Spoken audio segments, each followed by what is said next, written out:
এবারের আইপিএলে অবশেষে প্রথম জয়ের স্বাদ পেল গুজরাট টাইটান্স। আহমেদাবাদে নরেন্দ্র মোদী স্টেডিয়ামে মুম্বাই ইন্ডিয়ান্সকে 36 রানে হারিয়ে স্বস্তি পেল এবার গিলের দল। প্রথমে ব্যাট করে গুজরাট তোলে 8 উইকেটে 196 রান।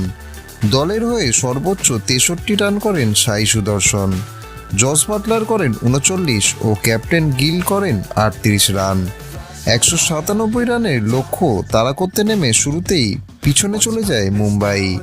প্রথম ওভারেই আউট রোহিত শর্মা, তারপর ফেরেন রিকেলটন।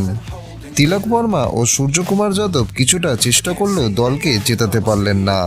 সূর্যকুমার করলেন সবচেয়ে বেশি 48 রান আর তিলকের ব্যাট থেকে আসে 39 রান। গুজরাটের হয়ে প্রসিদ্ধ কৃষ্ণা 18 রানে 2 উইকেট নেন ও সিরাজ নেন 2 উইকেট। এছাড়াও রাশিদ খান, রাবাডা ও সাই কিশোর অত্যন্ত গুরুত্বপূর্ণ ব্রেক থ্রু এনে দেন। শেষ পর্যন্ত 6 উইকেটে 160 রানেই থেমে যায় মুম্বাই। এই জয়ের ফলে পয়েন্ট টেবিলে এবার উপরে উঠে এলো গুজরাট। টানা দ্বিতীয় ম্যাচ হেরে এবার ধাক্কা খেল মুম্বাই ইন্ডিয়ান্স।